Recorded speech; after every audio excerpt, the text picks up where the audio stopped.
এই সার্কুলেশনের প্রভাবে আগামী কয়েকদিন ভারী বৃষ্টির সম্ভাবনা রয়েছে এবং এই সার্কুলেশনটি আগামী 24 ঘন্টার মধ্যে লো প্রেসারে পরিণত হওয়ারও একটা সম্ভাবনা রয়েছে।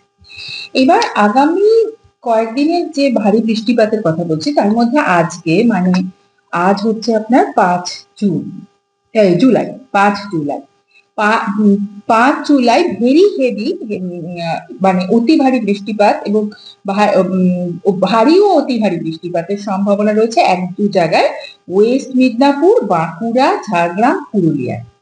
এছাড়াও ভারী বৃষ্টিপাতের সম্ভাবনা রয়েছে Howrah, Hooghly, east Midnapore, east West Bardhaman এবং সাউথ 24 পরগনা ডিস্ট্রিক্টে। এছাড়া বাকি সমস্ত ডিস্ট্রিক্টেই বেশিরভাগ জায়গাতে হালকা থেকে মাঝারি বৃষ্টিপাতের সম্ভাবনা রয়েছে। মানে পুরো গ্যাঞ্জেটিক ওয়েস্ট বেঙ্গলেই 5 জুলাই হালকা থেকে মাঝারি বৃষ্টিপাতের সম্ভাবনা রয়েছে মোটামুটি ভাবে বেশিরভাগ জায়গাতেই। এর সঙ্গে এক দু জায়গাতে কয়েকটি ডিস্ট্রিক্টে ভারী থেকে অতি ভারী বৃষ্টির সম্ভাবনা রয়েছে। এবার আসছি 6 জুলাই। 6 জুলাই ভারী থেকে অতি ভারী বৃষ্টির সম্ভাবনা রয়েছে পুরুলিয়া, ঝাড়গ্রাম, ওয়েস্ট মিদনাপুরে।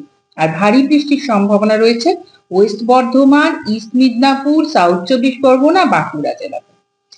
এর সঙ্গে এই 5 এবং 6 দুই দিনই গাছটি উইন্ড সহযোগে বজ্রপাত সহযোগে বৃষ্টির সম্ভাবনাও রয়েছে হালকা থেকে মাঝারি বেশিরভাগ জায়গায়।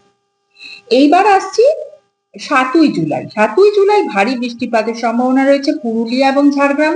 এছাড়া হালকা থেকে মাঝারি বৃষ্টির সম্ভাবনা বেশিরভাগ জায়গাতেই দক্ষিণবঙ্গে। এরপরে আসছি উত্তরবঙ্গের ফোকাস। উত্তরবঙ্গে 5 জুলাই ভারী বৃষ্টির সম্ভাবনা রয়েছে দার্জিলিং, জলপাইগুড়ি এবং কালিম্পং জেলায়।